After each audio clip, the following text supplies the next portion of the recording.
kulanti wanaagsan mar kale khiyaartana daawanaysa meel kastoo aad joogtaan ku soo dhawaada mar kale barnaamijka xog waran oo xiliyadan oo kale aad uga barateen telefishinka Universal.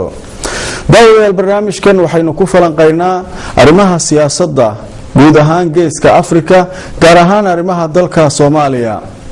toddobaadka daawadayaal barnaamijka xog waran waxaynu ku eegi doonaa arrimo muhiim ah oo iminka si weyn loo hadalhayo gudaha wadanka Soomaaliya. sida aanu la socono marxalado kala duwan ayay soo mareen magacaabista degmooyinka iyo gobolada dalka asaate markii dambe waxa ay dhacday dawladii dhexe ee Soomaaliya sanadii 1990 ama 1990 iyadoo dalka Soomaaliya uu ka kooban yahay 18 gobol. haddaba intaa kadib ma jirin cid isku hawshay in la kordhiyo gobolada dalka marka laga reebo Somaliland iyo Puntland oo iyagu gobollo iyo degmooyin ku biiriyay halka ay markii hore 18 gobol ay ka ahaayeen dalka Soomaaliya. inkastoo Somaliland ay iminka sheegatay in iyadu Soomaaliya inteeda kale ka gooday oo ay tahay jamhuuriyad madax bannaan. si kastaba oo ay tahay haddaba dawladii ugu dambeysay ee ku meel gaarka ahayd ee madaxweynaha ka ahaa Sheekh Shariif Sheekh Ahmed ayaa iyaduna markii ay sii baxaysay ama sii dhacaysay waxa ay magacaabeen degmooyin cusub iyo gobol ku soo biiray 18 gobol ee dalka iyo ilaa dhowr iyo 20 degmo. haddaba arrimahaasi ayaa waxa ay yimaadeen xilli dawladda Soomaaliya aanay isku raacsanayn magacaabistaasi. baarlamaanka Soomaaliya xilliga ma aanu shaqaynaynin halka golaha wasiirada warar ka soo baxay xilligaasina ay sheegeen in aanay iyagu waxba kala socon magacaabista madaxweyne Sheekh Shariif sameeyay. haddaba si kasta oo ay tahay iminka oo ay timid dawladda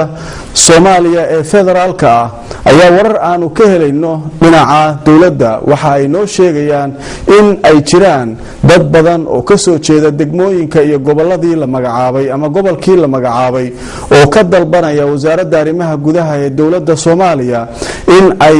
meel mariso magacaabistii dawladii ka horeysay ee madaxweyne Shariif Sheekh Ahmed isla markaana ay ka shaqeyso sidii maamulada degmooyinka cusub ee la magacaabay iyo gobolka cusubba ay ula mid noqon lahaayeen gobolka iyo degmooyinkii hore u jiray.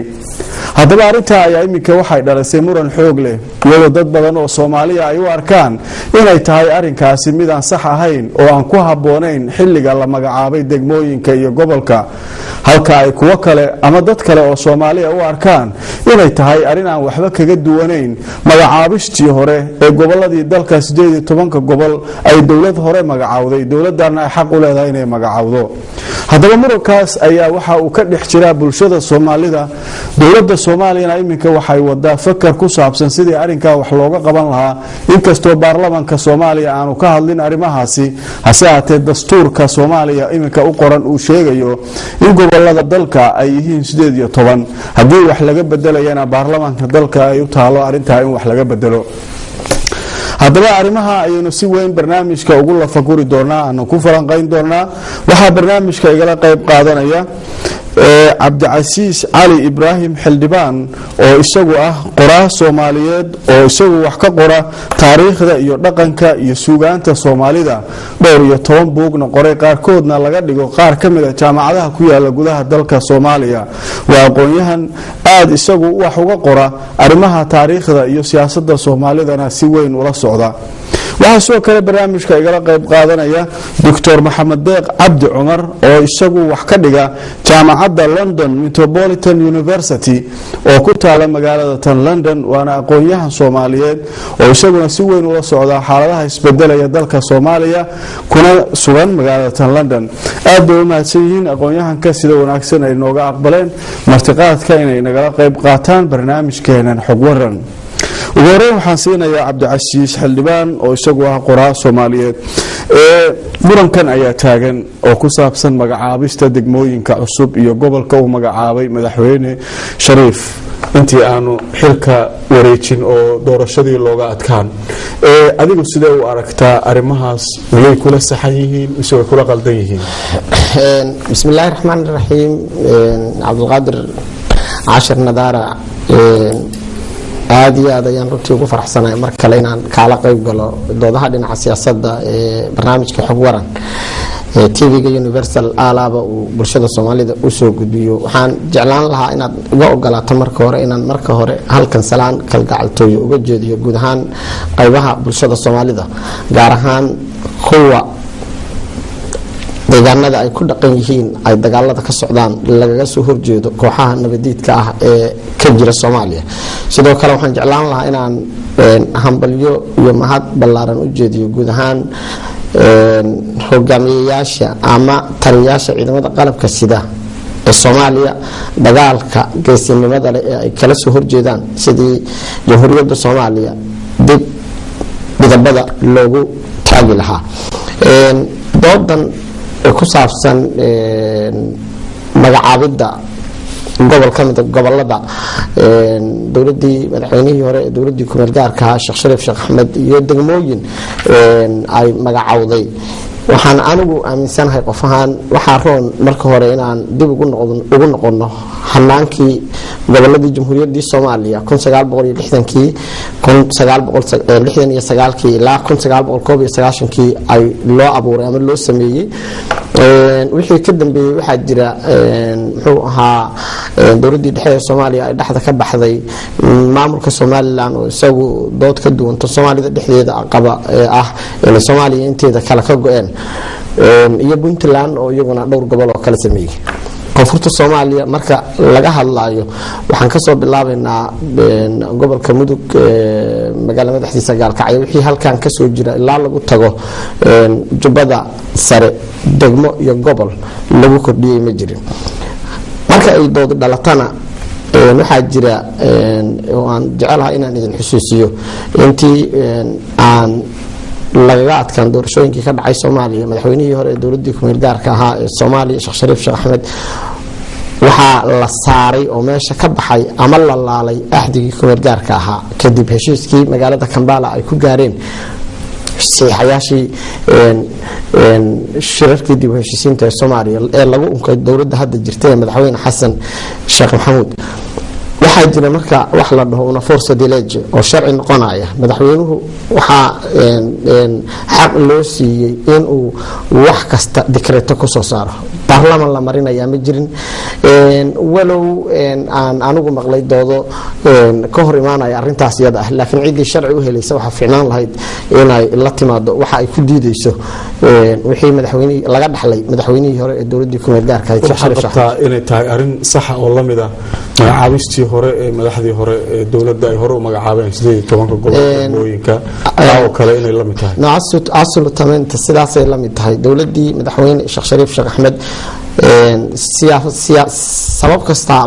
kasta ha ku yimaadeen magacaabidii uu magacaabay dhowr degmo aan rajaynayo ilaa 18 ilaa 22 inay gaarayaan oo loo sameeyay gobolada qaarkood marka laga soo bilaabo gobolka Galguduud oo Galmudug loo sameeyay gobolka cusub ee la abuuray ee Shabeellada Sare ee laga gooyay gobolkii hore u jiray ee Hiiraan oo isna dhowr degmo laga sameeyay gobolka Shabeellada Dhexe oo laba degmo laga sameeyay Shabeellada Hoose oo laba degmo laga sameeyay Jubbada Sare oo isna laba degmo laga sameeyay magacyadooda hadii la doonayo waa haya waa sheegi karaa kuwa kale oo aanan hayna waa dhici kartaa malaha waxa qabtaa in sharci ay tahay arin sharciya dowladda Soomaaliya hadda jirtana ay tahay inay sharcigaas raacdo dadkana xaq ay u leeyihiin degmooyinka iyo gobolka la magacaabay in maamulkooda ay maamushaan sida aad oo maasanta Cabdi hay'adda Dr. Maxamed horta awal waa ku salaamay Cabdi Qaadir sakan waxaan leeyahay shaqaalaha iyagana aad baan u salaamayaa TV-ga Universal arintan hadda su'aasha aad weydiisay markaan ugu soo noqono waxaad moodaa inaan lagu kaabi karin halka oo u soo marayo walaalkii Cabdi Casiis markii dowladda dhexe ay jirtay iyo systemka hadda dadku ay ku nool yihiin iyo waxa hadda meesha ka jira waa runtii sidoo laga soo bilaabo 2000kii markii la bilaabay xeeladan ku meel gaarka ah in dowlad Soomaaliya loo sameeyo mar walba oo dowlad la magacaabayo waxa loo sameeyay xeer iyo sharciyo iyo constitution ay ku socdaan ilaa ay ka gaarayaan arinta looga baahnaa marka uu soo qabtay arintan hadda ugu dambeysay oo ka hadlayno tulooyinkii iyo magaalooyinkii uu magacaabay Shariif arinta Uganda waxa iskama bedelan xad qarameedkii lagu heshiiyay ee maamulka loogu soo dhisay dowladda Shariif laakiin waxaa loo qeexay oo loo bayaan loo siiyey qof walbaba awoodda uu leeyahay iyo shaqada halka uu ka qabsan doono. run ahaantii waxyaalo badan baa isbedelay waatii baarlamaanka hadda uu ka hadlay walaalkii laga saaray meeshii oo arrintii baarlamaanka ay socon weyday, laakiin haddana waxaa lagu taagnaa nidaamkii lagu soo heshiiyey iyo kuwa ka dambeeyaba heshiisyadu aad bay isu bedelahayeen. markii carqalad laga gudbi waayaba waxyaalo badan oo heshiisyada laga bedelahayay baa jira. waxaan filahayaa hadda systemkii loogu magac daray road mapka ee lagu soo gaaray hadda dowladda nidaamkeedu noo bilowday wadan hadda rasmiga ah. saddex waxay soo martay darajo oo lagu qabtay gobolada wadanka Soomaaliya. kulan kasta iyo wada hadal kastaana wuxuu saameyn ku yeelanayo oo wax ka bedelayo marka systemka marka lagu dhaqmayo. labadii Garowe iyo magaalada Gaalkacyo ugu dambeysay saddexdoodaba heshiisyo lagu soo wada saxay 6 mas'uul ee ugu sareeyay ee arintan wada systemkan hadda kaalin road mapka intuu waxay ku jireen inaan la magacaabi karin waxna lagu dari karin nidaamkii dowladda dhexe ka tagta meesha looga tagay wadanka ay noqon doonto sida rasmiga ah lagu sii shaqeyn doono oo ay sideeda ku taagnaan doonto. waxa marka kala guurka waqtiga kala guurka bishii ugu dambeysay 22 tuulo ama 22 system loogu sameyn karo loogu magacaabi karo magaalo guud. waxaan u maleynayaa inay sharciga waafaqsaneen haddana mas'uuliyiintii ayaa haddana carqalado badan iyo dhibaato badan ka sameeyay. wuu og yahay nidaam baa jira loo mar sidaan anagu hadda la soconaba magacaabida magaaladu waxay soo martaa nidaam loogu talagalo oo sharciyan process loo mara ah.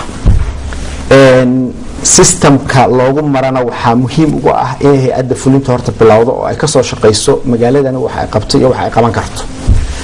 markii go'aanka golaha wasiirada ama